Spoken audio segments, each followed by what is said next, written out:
All right. Hello, and welcome to Rise Above the Grind with the Consultress. I am your hostess, Alissa, bringing you amazing conversations from awesome people in the world of entrepreneurship because we believe that entrepreneurship saves the world and our business and our profession, if aligned with our purpose in life and our purpose to be here on this planet right now, we can make amazing things happen. We can create new paradigms. And that is ultimately what I am so passionate about having conversations around. Where we were is not where we're going. And so we get to have these in-depth conversations with amazing humans on the forefront of this innovation. And I am so grateful to have Miss Catherine Chadwick here with us today. Catherine, welcome to the show. Well, thank you so much for having me here, Alyssa. This is really fun. And that's a big motto for me. If it's not fun, I'm not doing it. you know and to your point, a lot of us have been taught that, like, if it's fun, then it's not professional. So we're Yeah, going to right. start first with the definition of the grind. Like, how do you define that grind? And I don't know, maybe it has something to do with it's not fun. But Catherine, when you hear the word grind, when you hear rise and grind as like this cultural paradigm of what, like, being like passionate and driven means, like, what comes up for you around this phrasing, around this word grind? Well, it's interesting because it reminds me of how I grew up, right? And it was just like, oh my gosh, you have to do this and you have to do this. And the societal expectations were just, I mean, no one could ever meet them anyways, right? And so it's just like, you've got to be kidding me. There's got to be a better way to do all of this. Yeah. And so it's been a progression for sure, right? We don't land on a solution for everything immediately, right? And I think life is an experiment. And we learn as by doing, and we learn by discovering things. And when we get to a point where we have the confidence to really be open enough to start absorbing a lot of these things that are not supposed to be fun, right? Yeah. Then the experiment gets even bigger and louder, and it's much more engaging, and it allows us, I believe, to move forward as we're meant to.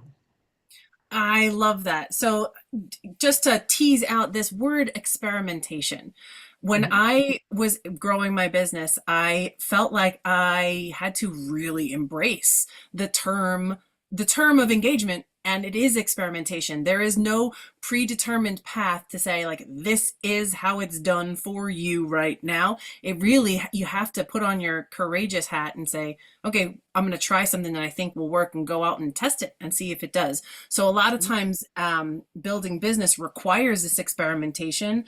And what I found is experiments on top of experiments create value in systems. And sometimes over time, those systems become very rigid. And those things that were experiments now become solidified into this labyrinth of mechanisms of how we go about things, how we think about ourselves. So, can you speak to this kind of evolution once you're in experimentation mode, and that point where it starts to not feel fun? That to me is kind of where grind comes in. It's like, I no longer feel like this is an exploration. I feel like it's obligation, and I feel very much like I have to instead of an I get to. But this is like what people assume. This is how business is done. This is how it is. What commentary can you help us to color in around this experimentation and fun, and also that, like, dark underside of, like, feeling trapped or feeling kind of beholden to what we've experimented and created? Hmm. I think that um, I'll share with you lately, over the last few months, I have made it a practice to because I meditate every morning, but also part of that is I've done an experiment with journaling, which I have not been a big journaler throughout my life, although I'm discovering a lot by writing, which is so fun because I love to write. Though I have incorporated a practice of today I release Mm. whatever is not serving me and I replace it with. And what I'm replacing with is way more fun than what I'm releasing, right? Yes. And so I think that that has actually opened me up to just being open to, more opportunities, more engaging ways of doing things, more productive ways of doing things because it allows my focus to be where it serves me Oh, instead, right? ugh. Instead of, I know, instead of that obligation part that goes, oh, well, I have to do this today and I have to do that today and I have to do this today. And it's just like, no, I don't. Yeah. I mean, Reframing it for what I'm hearing is you get to, I but get, also that when you find yourself in the space of drudgery, of obligation, that you very astutely recognize the need to release. mhm, You know, there's so much noise out there around building, around continuing to grow, but in order to grow, sometimes we need to clear space to do that. And so I love what you said around I release this thing that's no longer serving me, whether or not you identify it, but having a practice to mhm, let go of things that don't work or things that feel like drudgery. Like we mhm, have this concept growing up in the industrial age that work is not fun and that work is serious and work is drudgery. But mhm. the transition right now in the age of transformation, the age of disruption, all of this is up for review. It doesn't have to be that way. In fact, the businesses that continue to operate in that have to drudgery, you're seeing a lot of noise out there. They're dying hard. If you can't innovate and see what's new and be able to pivot, like part of being able to pivot and iterate as a business owner and as a professional is that you have to be able to reflect.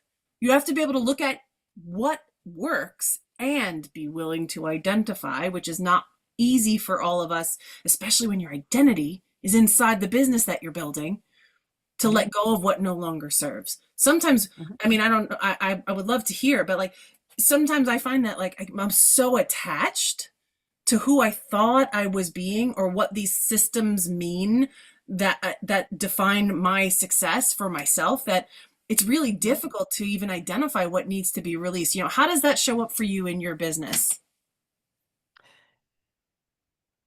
When it gets to no longer be fun, I don't want to do it. And then it requires me to do a little exploration and find a way that I am engaged in a way that my vibration is high, that my vibration is going to be attracting and connecting with the kind of people that I want to be working with, right? Ah, And mhm. and I believe because you know, I teach energy work and the law of attraction is a sub-law of the law of vibration. And all of these energy principles and universal laws are in play constantly. And I believe that when we learn how to work with that, what I call the rules of the game, then it makes it so much easier to say, okay, when I look at it on an energetic level, it takes a lot of the emotional sting out of it. And people do what they know, right? And so when I'm not taking things so personally, it allows me to really explore who I want to be and how I want to operate and who I want to be operating and working with. And so, Exactly. Oh, right? Catherine, and you're practicing what you preach. Sorry to Yes. interrupt, but like I'm just watching this. You're like, I do this so that I'm my best self and I am in fun because I'm demonstrating for the people Mhm. that I serve that this is alignment. I love that. Sorry, please continue. I'm like, Well, what I love about it is really such a beautiful way to live. And because you get into the flow. And does that mean that everything is exactly how I had envisioned or I wanted it or thought I wanted it? No, because I'm learning too, right? So, but once we do realize the basics of how we operate and how we can use it, I think it makes a world of difference because it allows me to be really creative and innovative in how I work with people. And I don't have to be like everybody else, right? I have a very East meets West type of practice in how I work with myself and work with other people. And I believe that being that open-minded and teaching people how to partner with specific treatments or what they're working on allows it to be more easily understood that everything is temporary. And what we thought was a great idea yesterday was based on the information that we had yesterday. But guess what? Today we have new information and we might want to tweak it a little bit, right? And I believe that perspective and mindset, everything is a choice. And when we're sitting at the table and we don't like where we're sitting, it's very easy to get up and sit in another chair and look at it from another angle, right? Yeah. So can you just give us a little bit of who does this make the difference for, like the people that you work with? It's just so that, we that are here live in the studio and those of us that are listening on the podcast, how do we identify the space where you bring this to life for people? Who is it that you work with and how do you help them with this transition? What I love about it is that people that typically are interested in what I'm doing have either hit the bottom with a diagnosis or they realize that they can be living a much greater life than what they're living. And sometimes it does take that hitting the rock bottom to come to that realization that the habits that they have been in have not been serving them. Because what happens is the level of vibration goes down, the stress hormones go up, and our body cannot function running on stress hormones for any great length of time. And so it's very much about unlearning and relearning.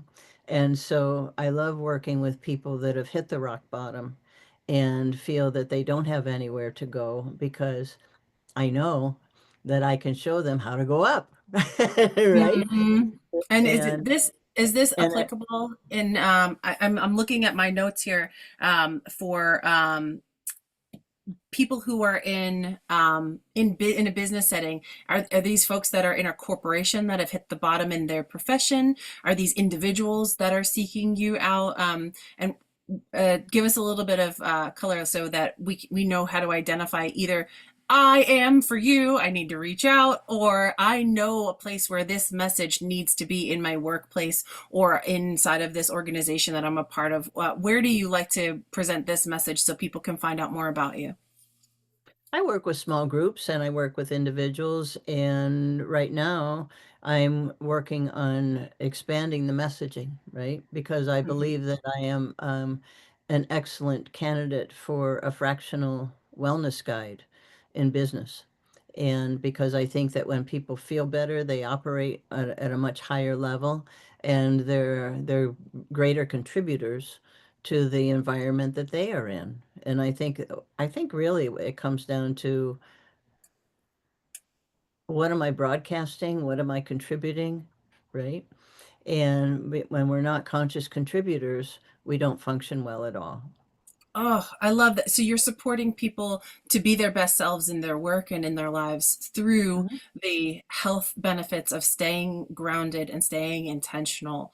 So where can people connect with you to find out more about you and to hire you? Well, I have this fabulous website. It's called theartofselfcraftsmanship.org. Oh, I love that. I know, Oh, right? the artist in me is like, yes, the art of self craftsmanship. Like, sign me up, lady. I Um, know, right? I'm on LinkedIn, I'm on Instagram, Facebook. I actually do some videos on TikTok. And at my tender young age, I'm on pretty much everywhere. I love this. Thank you so much for being here.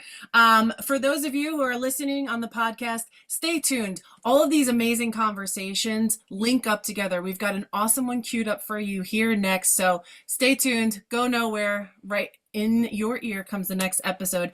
And here for my live studio audience, we're about to take this conversation and bring it up live. So everybody, thank you so much. Catch us next time on Rise Above the Grind. Studio audience, unmic yourselves. Here goes our grand discussions.